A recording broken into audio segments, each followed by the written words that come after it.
Welcome to this complete recitation of the Mahāparinibbāna Sutta, the final discourse of the Buddha.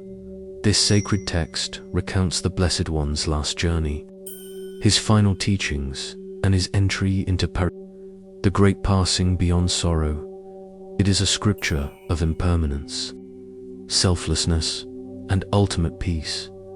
Please sit calmly, rest your body, quiet your breath, and let the words of the Buddha flow gently into your heart. Part 1. The last journey begins. Thus have I heard, at one time, the Blessed One was staying at Rojagaha, on the mountain called Vulture Peak, together with a great company of monks, about 500 in all. At that time, King Ajatasattu, the son of Queen Videhai, wanted to attack the Vajra. So he sent his minister Vasakara to the Blessed One to ask for advice. Vasakara came to the Buddha, exchanged greetings, and sat down respectfully to one side. He said, "Lord, King Ajatasattu wishes to destroy the Vajra. What does the Blessed One think about this matter?" The Buddha replied, "So long as the Vajrayans meet together in harmony, rise in harmony, and conduct their business in harmony, they will prosper. They will not decline so long as they honor their traditions, follow their elders, and respect their women. They will prosper. They will not decline so long as they maintain their shrines. Do not neglect their offerings and support the holy ones. They will prosper. They will not decline." Then the Blessed One said to Ananda, "Go, Ananda, and gather the monks. I will give them instruction." When the monks had assembled, the Buddha said, "Monks, so long as you meet together in harmony, rise in harmony, and conduct the Sangha's business in harmony, you will prosper. You will not decline so long as you honor the rules of training. Respect your teachers and maintain mindfulness, you will prosper. You will not decline so long as you care for the forest dwellers, those devoted to meditation, and so long as you live with loving kindness, you will prosper. You will not decline." Part 2. The Buddha's illness and the journey to Vaishali. Not long after this, the Blessed One stayed at Rojagaha, in the mango grove of Givaka Komarapaka. There, a severe illness struck the Blessed One. Sharp and deadly pains came upon him. Yet the Blessed One endured them, mindful, clearly knowing, without complaint. Then it occurred to him, "It is not fitting for me to pass away without addressing my disciples, without leaving final instructions." So, by force of will, the Blessed One overcame the illness. His body grew calm again. When he had recovered, the Blessed One said to the monks, "Monks, I am now old, worn out, stricken with years. My body is like an old cart, held together with straps. It is only by mindfulness and care that this body still endures. Therefore, monks, be your own lamp. Be a refuge to yourselves. Seek no other refuge. Take the Dharma as your lamp. Take the Dharma as your refuge. Seek no other refuge." After this, the Blessed One left Rojagaha and set out for Vaishali with a great company of monks. On the journey, he taught the Dharma at many places. At each stop, he instructed, he inspired, he gladdened the monks with discourse. Finally, he came to Vaishali and stayed at the mango grove of Amba. The courtesan, Amba, hearing that the Blessed One had arrived, came to greet him. She bowed down and invited the Buddha and the monks to a meal at her home the next day. The Blessed One accepted by remaining silent. But the Lakavi princes also came in splendid carriages, inviting the Buddha to dine with them instead. The Blessed One declined, saying, "I have already accepted Ambapali's invitation. The Licorvis left in disappointment. The next day, Ambapali prepared a fine meal, served the Buddha and the monks, and offered her mango grove as a gift to the Sangha. The Blessed One accepted the gift and gave her teachings, which brought her great joy. Part 3, the final instructions and the road to Kusinagara. After staying in Vaishali, the Blessed One continued his journey, accompanied by many monks, including the Venerable Ananda, along the way. He gave teachings again and again, instructing the monks, inspiring them, and bringing them joy with the Dharma. At one point, the Blessed One turned to Ananda and said, "Ananda, whoever develops loving kindness in their heart, for as long as it takes to snap the fingers, is worthy to be called a true disciple. Such a one does not lack in merit." When they arrived at Pataligama, the officials of Maguda came to see the Buddha. He taught them the fruits of virtue and the dangers of unwholesome conduct. That night, 2 young householders, Sonal and Uttara, invited the Blessed One to a meal. After the meal, they declared, "From this day forth, we take refuge in the Buddha, the Dharma, and the Sangha. May the Blessed One accept us as lay followers for life." The Blessed One accepted. Later, the Blessed One told Ananda, in the future, Ananda Pataligama will become a great city, a place of power and wealth, but it will also be a place of danger, with floods, with fire, with quarrels. Such is the nature of conditioned things. From there, the Blessed One crossed the Ganges River. As they traveled, many people came to greet him, offering flowers, garlands, and reverence. The Blessed One continued on until they reached the town of Kotagama. There, he taught the Dharma to the people.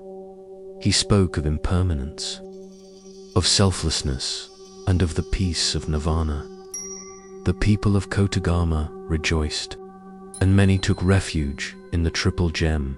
Then, passing through many villages, the Blessed One came to Vaishali once again. There he looked back at the city. The Blessed One said to Ananda, "This will be the last time, Ananda, that the Tathagata looks upon Vaishali." Ananda wept, but the Blessed One consoled him, saying, "Enough, Ananda. Do not grieve. All things that are born, that are formed, must pass away. This is their nature, therefore, strive diligently for the welfare of yourself and for the welfare of all."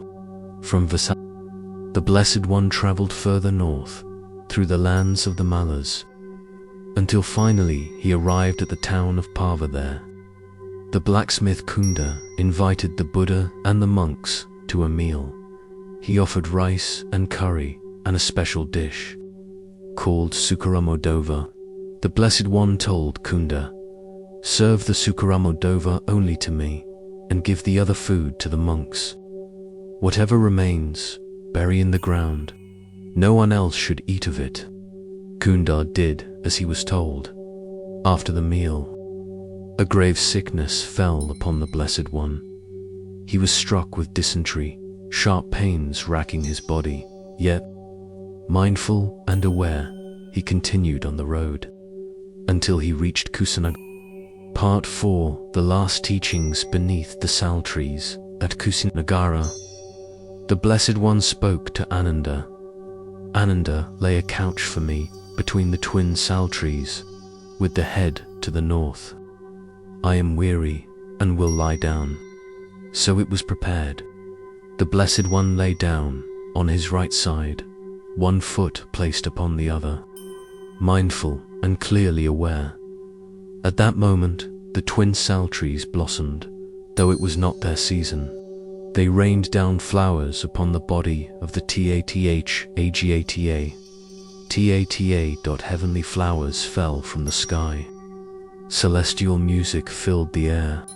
all in honor of the Blessed One. The Blessed One said to Ananda, Ananda, never before has the Tathagata been so honored. Yet it is not by such offerings that the Tathagata is truly honored. Rather, Ananda, whoever lives in accordance with the Dharma, practicing rightly, walk in the path, the one honors the Tathagata in the highest way. Therefore, Ananda, you should train yourselves, live in accordance with the Dharma, walk the path of truth. Then the Mallas of Kusinagara, hearing that the Blessed One had come, gathered at the Sal Grove. They brought their families, their children, their garlands and perfumes to pay respect to the Buddha. The Blessed One instructed them, reminding them of impermanence and of diligence in practice at this time. Sabhada, the wandering ascetic, an old man, came to the grove. He said to Ananda, I have heard that tonight the recluse Gautama will attain final nirvana. I would like to ask him a question. Please allow me to see him. Ananda refused. Enough, friend Sabhada. Do not trouble the Blessed One. He is weary. But Sabhada persisted, asking again and again. The Blessed One overheard and said, Ananda, allow Sabhada to come. Whatever he asks will be out of sincere desire for truth. So Sabhada approached the Blessed One, exchanged greetings, and sat down to one side. He said, Venerable Gautama, there are many teachers, each with their own doctrine. How may I know which teaching is true? The Blessed One replied, Sabhada, in whatever teaching the Noble Eightfold Path is found, there is true Dharma, there is true practice. Where the Noble Eightfold Path is not found, there is no true Dharma, no true practice, Sabhada. If monks live rightly, then the world will not be empty of arahants. Hearing this, Sabhada rejoiced, took refuge in the Buddha, the Dharma and the Sangha, and requested ordination. The Blessed One said to Ananda, ordain him. And so Sabhada became the last disciple, directly ordained by the Buddha. That night, the Blessed One gathered the monks and gave his final instruction. Monks, be a lamp unto yourselves. Be a refuge to yourselves. Seek no other refuge. Take the Dharma as your lamp. Take the Dharma as your refuge. Seek no other refuge. All conditioned things are impermanent. Strive on with diligence. Part 5. The Passing of the Blessed One. Then the Blessed One asked Ananda, Ananda, do not grieve. All things that are born, all things that are compounded, must pass away. This is their nature. After these words, the Blessed One entered the first absorption, then the second, the third, the fourth dot. Then he passed into the immaterial attainments, the sphere of infinite space, the sphere of infinite consciousness, the sphere of nothingness, the sphere of neither perception nor non-perception. Then he returned, step by step, to the fourth absorption, and from there, the Blessed One entered Parinirvana. At that moment, the earth shook. Thunder rolled across the heavens. The sal trees burst into bloom, shedding blossoms out of season. A great light appeared in the sky. The gods of the heavens cried aloud, too soon, the Blessed One has passed away. Too soon, the Welghan One has entered parinirvana. Too soon, the eye of the world has vanished. Then Anuruddha, the Arahant, said to the monks, friends, do not grieve. The Blessed One has passed into parinirvana, but he has done so mindfully, peacefully, without clinging. Such is the nature of the Tathagata. There is no more birth for him, no more aging, no more death. He is liberated. The monks wept. Some tore their robes. Others fell to the ground. They cried out in despair, "Too soon, the Blessed One has passed away." But those who were mindful, calm in heart, reflected, "All conditioned things are impermanent. How could it be otherwise?" Anuruddha then said to Ananda, "Go, Ananda. Tell the Mallas of Kusinagara tonight, in the last watch of the night, the Blessed One has attained parinirvana. Come and pay homage." So Ananda went to the Mallas and delivered the message. When they heard it, the Mallas, their sons, their daughters, and their families were struck with sorrow. Their hearts were shaken. They cried out in grief. Some beat their breasts. Others threw themselves upon the ground. They said, "Too soon, the Blessed One has passed away. Too soon, the well-gone one has entered parinirvana." And so the Mallas, with their families, with garlands and perfumes, came to the Sal Grove to pay homage to the body of the Buddha. Part 6. The Funeral and the Division of Relics. For 7 days, the Mallas of Kusinagara honored the Blessed One's body. With music, with dance, with garlands and perfumes, they made offerings, circled around in reverence, and bowed in devotion. On the 7th day, they prepared the funeral pyre with every kind of precious wood. They adorned the body of the Blessed One with fine cloth, layer upon layer, until it was wrapped in 500 folds. They placed the body in an iron oil vessel and set it upon the pyre, but the fire would not light. So the Mallas went to Anuruddha and asked, "Why does the fire not burn?" Anuruddha replied, "The gods wished the venerable Mahākassapa to arrive and pay his respects before the body of the Tathagata is consumed." Soon after, Mahākassapa and his company of monks arrived. He approached the body, bowed, and uncovered the feet of the Blessed One. He placed his head upon them in homage. At that moment, the pyre ignited of its own accord, burning with great splendor. When the fire had died down, only bones and relics remained. They shone bright, like pearls, like jewels. Then the Mallas placed the relics in their council hall, guarding them with honor. At that time, kings and clans from many lands came, each requesting a share of the relics. They said, "The Tathagata was our teacher. We, too, wish to raise a stupa in his honor." The Mallas refused. They wished to keep the relics for themselves. But the Brahmin donor intervened, saying, "Listen, my friends. Our teacher taught peace. Do not quarrel over relics of peace. Let us divide them into 8 shares, so that all may raise stupas and pay homage." The Mallas agreed.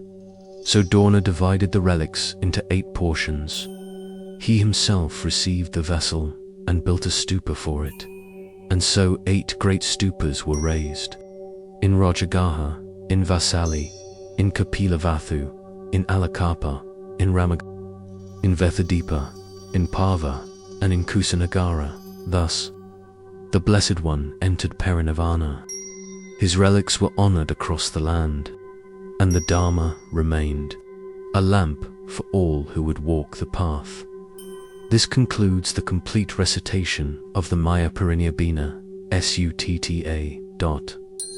May these words remind us of impermanence, selflessness, and the peace of nirvana. If this recitation has brought you clarity or comfort, please subscribe and join us again for future sutra readings. Until then, may all beings everywhere find freedom, peace, and the light of awakening